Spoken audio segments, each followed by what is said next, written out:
Hi everybody, welcome back to my channel. I haven't posted here in a little while.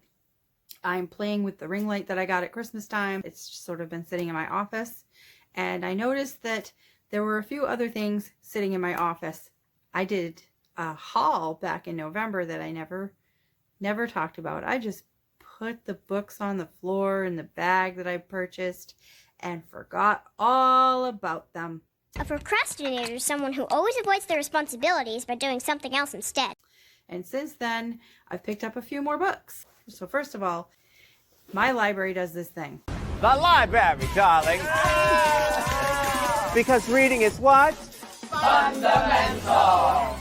Well, I happened to ask them, hey, do you still have some of those tote bags you guys were selling for 20 bucks? And they said yes, and if you fill it up, you get to keep all the books that you can possibly fill in that bag. And I went down into the basement and I stocked up on as many books as I could possibly find that I was interested in, and I got the bag, and it's got a picture of our library on it, which is really cool. And now I have a really nice tote bag that I can tote my books back and forth, whether I go to the beach or find a little mini vacation to my family cottage, and I can actually go hang out and take the books with me. I can put them in there. What's in the bag? I picked up two Andy Weir books, the Martian, which I've already read, and Artimus.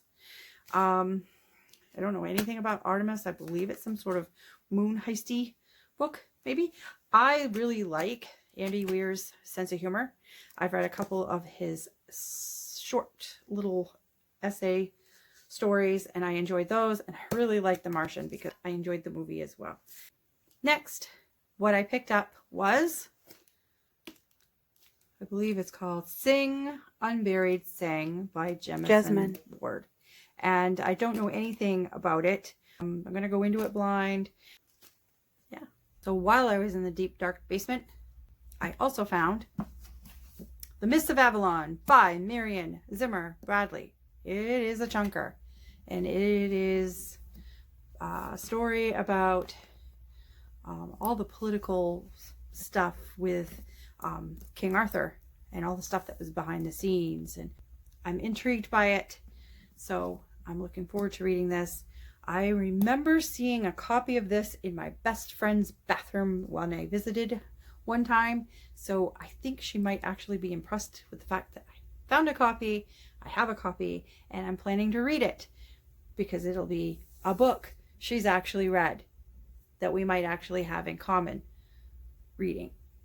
So I was thinking of you, Tracy, when I got this book. I also picked up a middle grade by Jerry Spinelly. It is Stargirl. There is another book that accompanies this. I forget what it is also another Stargirl. This was really cute. It was really sweet. I love Stargirl. I mean, how can you not love this kid? She is eccentric and she is unique, and this kid, she would have been part of my little posse, and I would have insisted upon it. She has a pet rat, which is kind of gross, but maybe not. I don't know. I know a lot of people that keep pet rats and mice, and they seem to be okay with it. But then I have friends who have pet snakes, and we know what they eat. Dun dun dun. I then picked up two books that were not cover buys. No, they were title buys. A Wee Christmas Homicide by Kaitlyn Dunnit. I don't know anything about this. Don't know anything about the author. Never heard of them before. I just know that this is a tiny book, and I thought, hey, if I happen to do a Christmassy sort of readathon thing, this might fit some sort of prompt. I don't read a lot of homicide-y type stuff, so there's that. Me like stepping out of my comfort zone, I guess. My other title buy was Knitting Under the Influence by LaZebnik. Don't have any inclination to ever knit, but this sounded really amusing, and I decided everybody could use some amusement in their lives. I'm one of those people. Then found 3 Sue Harrison books. First book I ever read by her was Mother Earth, Father Sky. And there are 5 books in all that she's written. I do not think she has written anything else in many, many years. I haven't looked lately, but I had decided I had to have these on my shelf. This is where they can find their home. I appreciated them at the time, and I still think that I might actually pick them up again at some point. One of them is Cry of the Wind, Brother Wind, My Sister the Moon.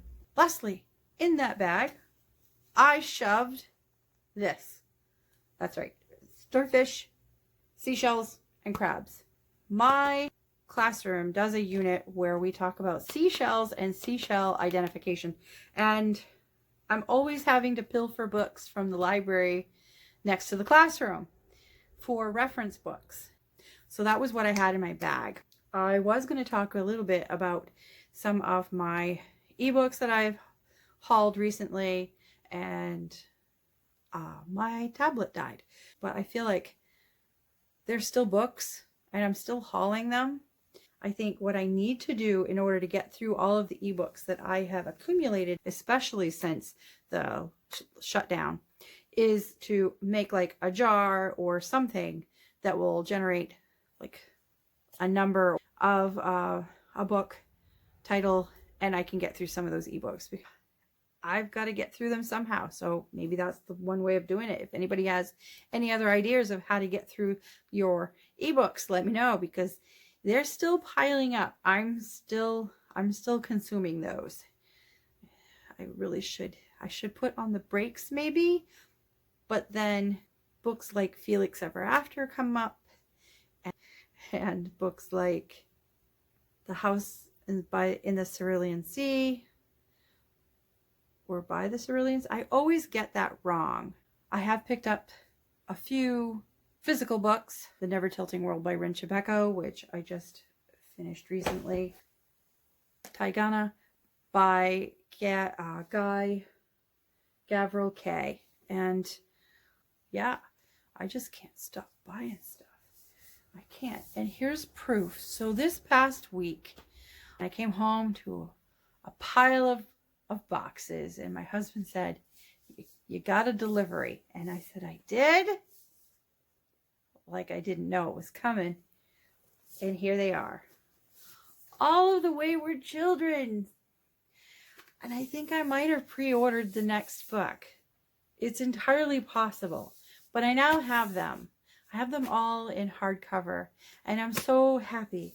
I read Every Heart a Doorway by Seanan MQuire, and I absolutely fell in love with these children.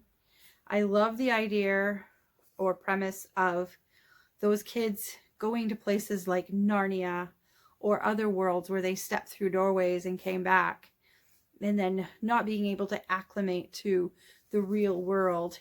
I have put a request out for the next book and then the next book, and it hasn't happened yet, and it's been well over a year since I've read Every Heart a Doorway. I really wanted to read Down Among the Sticks and Bones, and I really wanted to read Beneath the Sugar Sky, and it just wasn't happening. The request hasn't been filled. I got impatient, and so I just said, you know what, there's so many books now, I might as well just go ahead and get the rest of them. So I did. I had In an Absent Dream, Come Tumbling Down, and Across the Green Grass Fields. So now I have all of those. They're short books. I'm looking forward to actually reading those out. I love the fact that I've added to my summer reading. So that's it. I've played a little bit with my ring light, and I'm glad that my sister purchased it as a Christmas present. I'm so thankful that she is supportive. Until next time, happy reading. If you like what you see here, hit the subscribe button, hit the like button, hit the bell icon, and you'll be notified when I do post a video. Bye.